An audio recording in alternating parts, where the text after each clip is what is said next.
It began with laughter, the kind that only shows up late at night when you're tired enough to say things you'd normally keep tucked away.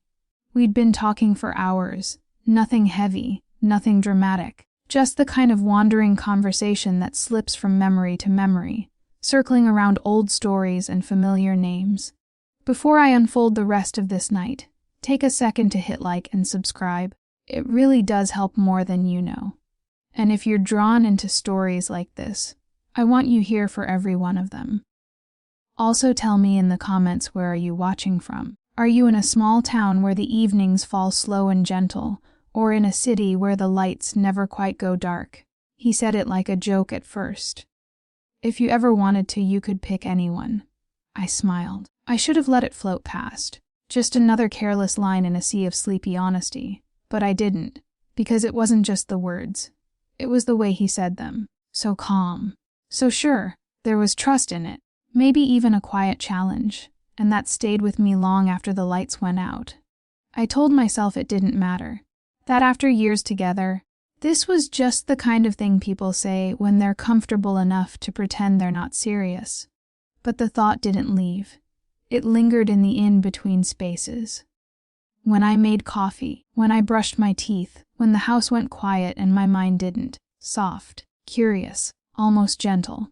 By the time I realized how much I wanted to know if he's meant it, it was already too late to unhear it. Before I tell you what came after, take 1 second to like this video and subscribe. It keeps these stories alive and makes sure we don't let moments like this disappear into memory alone. Now, let's start at the beginning. It was an ordinary Friday, the kind that slips past you without leaving much of a mark. The living room was dim. The last of our tea sat untouched in cups we'd forgotten on the table. Music played low from the other room, syncing up with the slow tap of rain on the windows. We'd drifted into that easy talk that only comes when you've run out of things to hide. Old coworkers. Family drama that seemed smaller now. Times we messed up. Times we didn't. He leaned back on the couch, mug cupped in both hands, watching me over the rim with that by now familiar half-smile. If you could go back, he asked, would you change anything? About us, I joked. He shook his head, eyes more serious than his posture. No, about you. At first I thought he meant small regrets. Jobs I didn't take, trips I didn't book, versions of myself I'd never tried out. But the way he was looking at me felt quieter. Like he was talking about something underneath all that. He stared at the middle of the room for a moment, then said it. If you ever wanted to, you could choose anyone. The words didn't drop like a bomb. They settled, soft and heavy, like he'd been carrying them around, waiting for a night that felt right.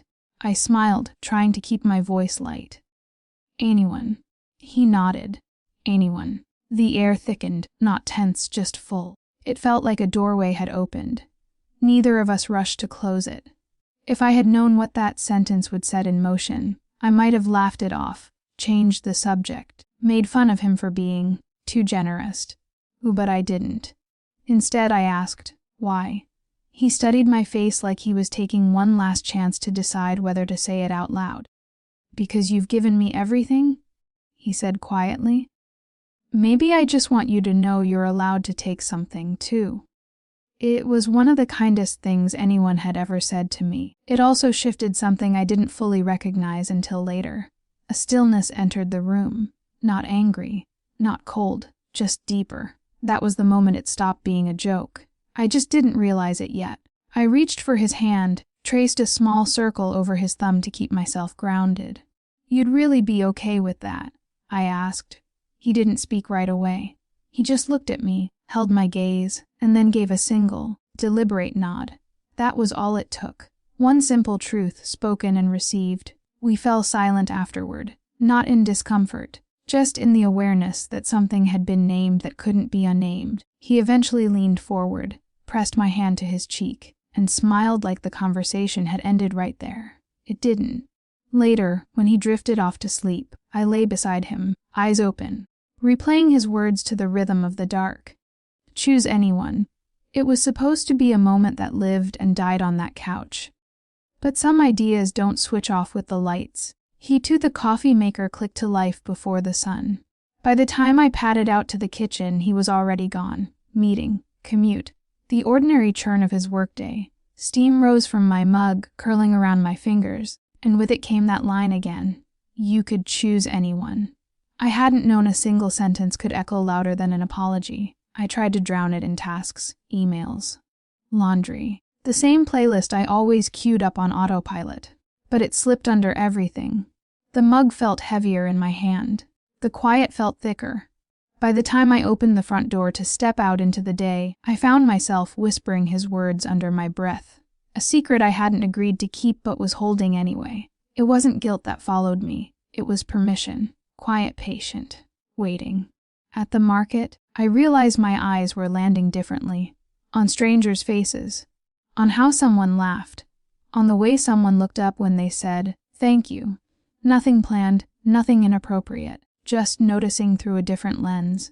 Every smile seemed a degree sharper. Every returned glance felt like a question I wasn't fully prepared to answer. I kept telling myself it was just curiosity, a mental exercise, a harmless test of boundaries I wouldn't cross. That afternoon, I ducked into a coffee shop to escape the drizzle. The barista slid my drink toward me, his fingers brushing mine. It might have been accidental. It might not have been. He smiled with his eyes first.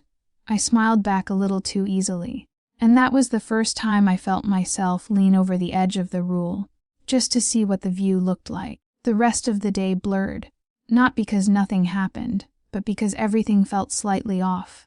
Like the house had tilted by a degree or two, and I was the only one who noticed. Every mirror I passed caught me standing a little straighter. Every sound at home felt closer than usual.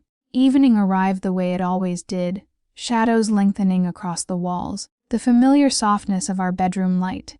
He was already there, reading in bed, lamplight skimming his jaw, the lines near his eyes deeper from a long day. I lay down next to him with my phone in my hand, screen glowing on my chest, a blank message waited, cursor blinking beside a name I knew too well. It wasn't random, it never is. I told myself it was just curiosity. It never is. My thumb hovered for a second, just long enough for me to still turn away. Then I pressed send.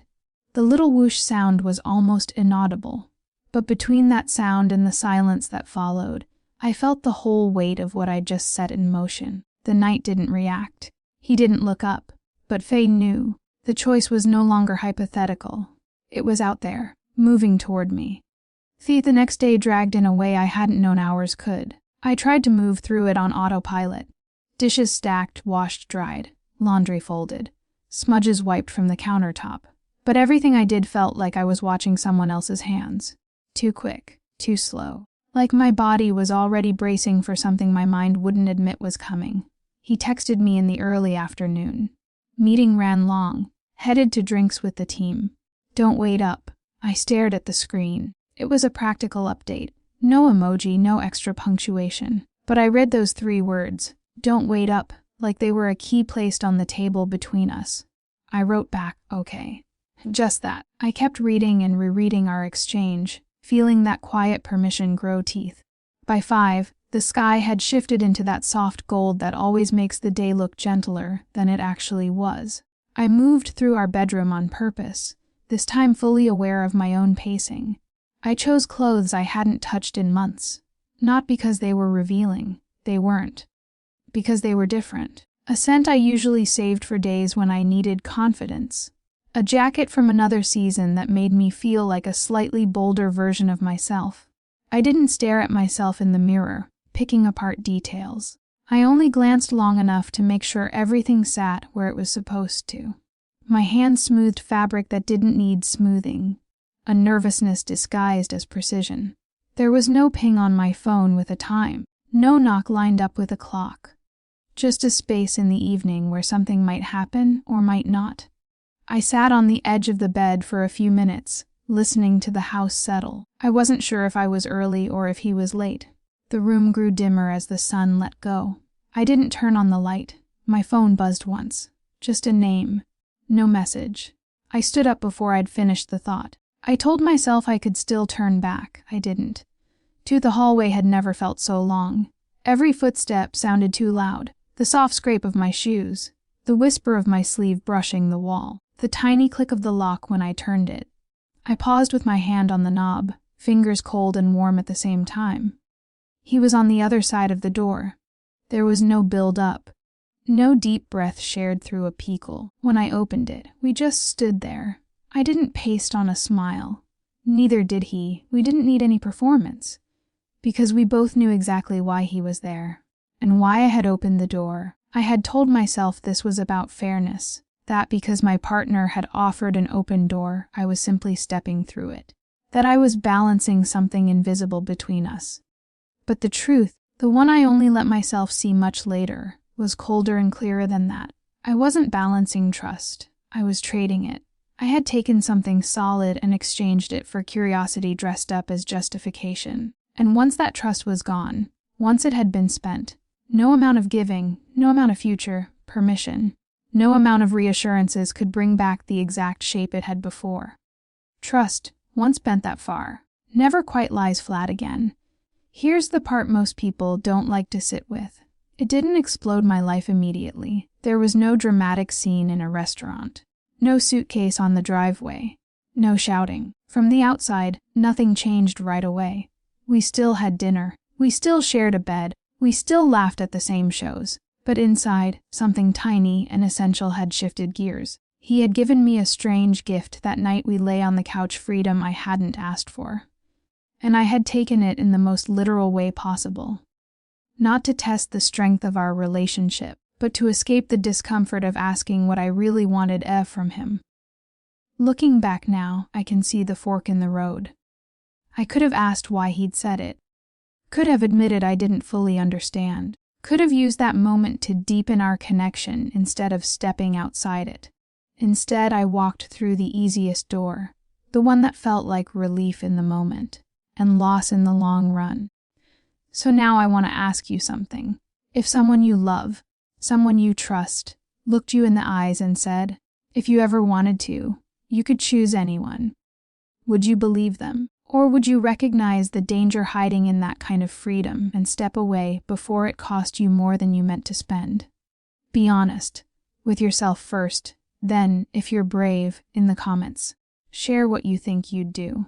Because for me, by the time I realized how high the price really was, the choice had already been made. If this story hit something in you, even uncomfortably, please take a moment to like the video and subscribe. It's the simplest way to support this channel, and it makes sure you're here for the next story. Thank you for listening. I'll see you in the next one.